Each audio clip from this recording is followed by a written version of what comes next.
Levison Wood is a soldier turned explorer, best-selling author, photographer and documentary filmmaker. In 2014, he completed a 9-month expedition along the length of the Nile. And he followed up with an even more ambitious trek along the Himalayas from Afghanistan to Bhutan. And then a 5,000-kilometre circumnavigation of the Arabian Peninsula from Iraq to Lebanon. Previously, Levison served as an officer in the British Parachute Regiment, and he saw combat against the Taliban in Afghanistan.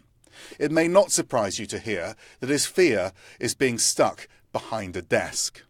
I think my initial inspiration comes back from a very cliched childhood, boyhood dream to want to go and explore the world. You know, I read lots of books about going off on adventures, the likes of David Livingstone and Stanley and Scott of the Antarctic and Shackleton. So all of these sort of greats of late Victorian and early 20th century exploration, and thought, you know what, if they can do it, then why can't I? And so I read their biographies. I figured out that... What age were you? I think I grew up on my grandfather's stories. He was a soldier in the Second World War. He fought in Burma and Japan. And so, ever since I was about 6 or 7, I remember thinking that I wanted to travel, not necessarily become an explorer, but certainly see more of the world than my family had, my parents had. So that really was very much a childhood dream. And then making that a reality was kind of what I dedicated myself to throughout my teenage years and my 20s. And did you end up in the military because a lot of people that explored the world famously were in the military in the first place? Well, that was it. So having read the biographies of some of the great explorers, most of them had got a military background. And so that, for me, was the obvious choice, and also the opportunities to travel in the military, and hopefully the opportunities it presents afterwards, and that all proved to be true. So once you're in the military, what's the definition of success in the military? Is it rising up the ranks? Because you certainly did that. You were very successful there. But how were you defining yourself there? I think in the military, if you go to Sandhurst and become an officer, there is a certain way of thinking. You're expected to be a good leader. So the definition of success is to prove yourself as a leader, and that's not necessarily being popular, but it's being having the integrity to do what's right, to have the courage and bravery to act in the right way under difficult circumstances, and obviously the ultimate test is in combat. And I served in Afghanistan and saw some amazing acts of leadership from across my colleagues. So that really was my inspiration, and my measure of success was to be courageous and show some bravery under those trying circumstances. What was the most trying circumstance, would you say? Was there a moment that really challenged you? Well, actually, the thing about being in the army is, nobody wants to go and get shot at. Nobody wants to go and shoot anyone. But ultimately, that's what you're trained to do. And so people want to deploy on operations. People want to pit themselves against what they've been trained to do. So going to Afghanistan was really, I guess, the culmination of my military career, and it was for, I think, most of my colleagues too. So it wasn't actually that, because actually when you go on operations, you're very alert, you feel very ready for it, you're trained to the highest degree, and so people think that must be the toughest gig of all, but it really isn't. People generally not necessarily enjoy it, but they feel as though they're contributing, they're doing something useful. Some of the hardest times are actually maintaining morale when you're not on operation. So when you come back from the war or the conflict, is keeping people interested, retention, recruitment, maintaining morale, and dealing with the obvious fallout of those issues, whether that's soldiers who might come back having seen trauma and PTSD and things like that. So for me, that was probably the hardest thing, was dealing with the aftermath of conflict. I think successful soldiers, to me, are very, one of their secrets to success is they go into a situation which should be fearful, but somehow in their minds they turn that around and turn it into excitement, which gives them a more positive outlook on the challenge that's facing them. Is that fair? I think that's fair. I think that's twofold, really. I think firstly, the inevitable camaraderie that you get from going to war basically with a group of men that you have served with, you've trained with for a number of years, that you trust. And when you're all thrown into that situation together, you feel confident, you feel almost invincible.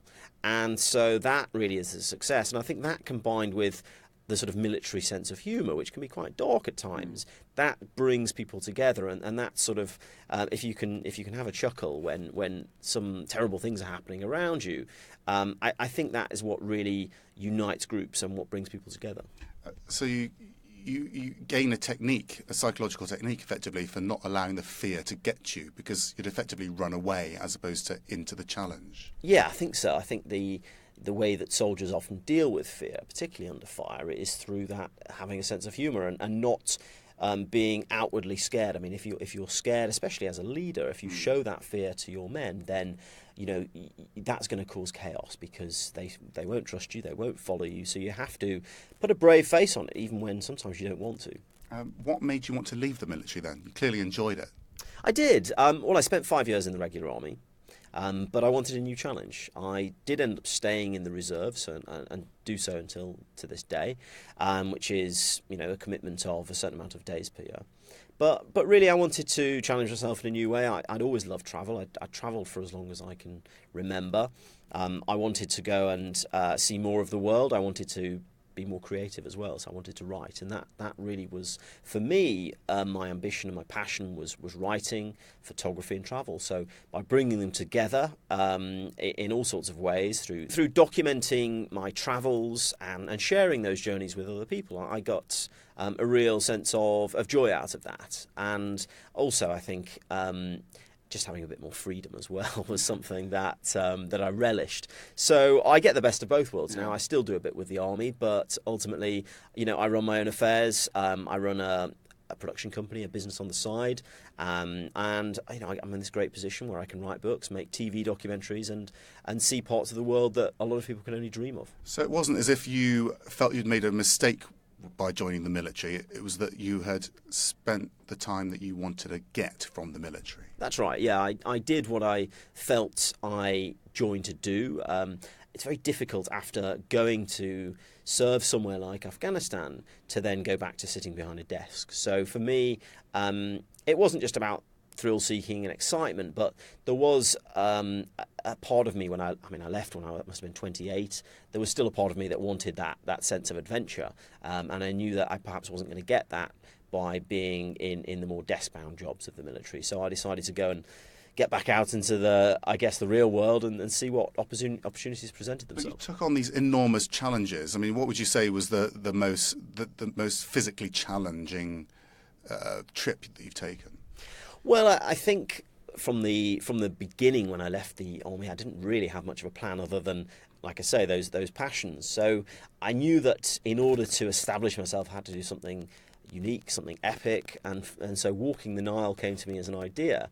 That was an unknown quantity. It was going to be, I knew the length of the river. I had no idea how long it was going to take.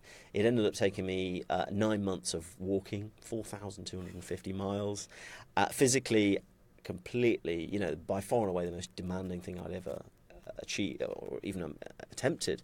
So that was tough. But once I'd done that and came back in one piece, then I had more of a measure of what I was capable of and pushing myself physically and mentally. So the others, even the Himalayas was very physically demanding. At least I knew I pushed myself well beyond anything that I could have imagined. So I knew then that anything, the sky really was my limit. But when you have those moments where you think, I just can't go on physically, mentally, what pushes you through? Maybe the fear of getting a real job. I don't know. I think for me it's probably something along those lines. I mean, I'm being flippant, but I just can't imagine doing anything else now. This is my life. I've worked very hard to get to this point where, I do feel very privileged. I'm a professional traveller. I get to write books. And so that for me is enough motivation to keep me going, because I just simply can't imagine going and getting an office job. Is that your worst case scenario, sitting behind a desk doing 9 till 5? I think it probably is, really, yes. Where does that come from? I suppose perhaps it was just that boyhood dream. It goes back to childhood that I had of the dream of being an adventurer and reading the tall tales and thinking, there's got to be there's got to be more to life than what people tell us we're capable of, and so it was just I've always striven to do more than what we think we can do. Yeah. Were you a bit bored at school as a child? Is it that you don't want to go back to, do you think? Possibly. I grew up in a small village in the Staffordshire Moorlands, which was great. I was in the countryside and I got to sort of play outside as a kid. But I just had an innate fascination with other cultures, with remote places. And I think it was simply the very sort of innate sense of storytelling that I remember. My father was a teacher, and I remember listening to the stories. And I think that if you take them in as a child and you're given the confidence to believe that you can do that too, then the world's your oyster. But it's interesting because you did have this big ambition to be someone that travels, but at the same time you were taking opportunities as they came along, so you're being quite flexible. You're winging it to a certain extent. Oh yeah, no, definitely. I was certainly winging it, but with a goal in mind. I think as long as you have a sort of goal and an end state, the route that you get there, the journey itself, isn't so important. I don't think there's one path. I think there's many ways of achieving a goal, and that's certainly something that the army taught me. Whenever you're planning for something, we do something called the combat estimate, where you've got your end state, then you've got your mission, and how you get there really is up to you. How can you apply that to ordinary life, do you think? Well, I think you can. I think, if you're goals orientated, and you know where you need to be, and you have a tangible measure of success, and often that's up to yourself to decide what that is rather than anyone else. In the army it's quite easy because you're given that. You're given a set of orders, you're given your mission, and then you're expected to come up with a plan. But you can apply that very much in day-to-day life, in any field, by basically coming up with different courses of action, testing them and thinking about them. We call it wargaming in the army, but it's the same process of going through different scenarios, making a decision and sticking with it. If it doesn't work, go back a couple of steps and try again in a different way. Do you think sometimes goals and ambitions can be counterproductive, though, because you become so single-minded about them, and actually a different opportunity might come along which might be more suited to you, so you might have discovered some completely different type of career which might have been better? That's right. I think there are certain times when a goals-focused mentality can be limiting. But for me, I kind of knew where I wanted to be from quite a young age. That wasn't to say I was closed-minded, but I had a rough idea that where I wanted to be, and so I certainly took opportunities along the way. But ultimately, as long as everything was generally pointing in the direction that I wanted to be going, I think that's okay. And do you apply that to your expeditions as well? That you're walking along the Nile, but you're actually quite flexible from day to day about which route you're going to take, for example? Yeah, absolutely. I don't plan too far ahead. I certainly don't book accommodation or other than very loose checkpoints along the way. I'll know where I need to be on certain days, or perhaps once a month I'll know I need to be in this place or that place. But really, you need to have built-in flexibility, contingency, because you just don't know where, what might happen. And there's a saying in the army that no plan survives contact with the enemy. But I think the same can be applied to expeditions. You get there, the road might be blocked, a bridge might have collapsed, a landslide might have washed away the road, and so you've got to be prepared for those scenarios. A lot of people get put off by that, though, don't they?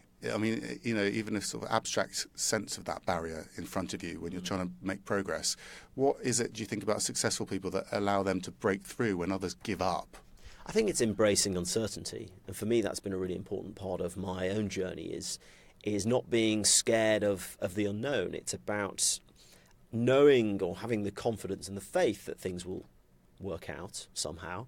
But through the process of winging it, but in the nicest possible way, but with enough contingency and sort of very basic planning, but not being scared by what might happen, because it might not happen too. And so if you go into something with that mentality, it's not just hoping for the best. It's building in flexibility, and I think courage can overcome a lot of things, because if you're fear-driven, if you're led and your actions are all driven by fear, I don't think you get very far. But you turn fear into excitement, it sounds like. You get excited about those challenges and the unknown. whereas other people get frightened away by it. I do. I like surprises. Yeah, absolutely. And that for me is part of the adventure. You know, it wouldn't be, you know, my journeys wouldn't be expeditions if there wasn't an element of risk.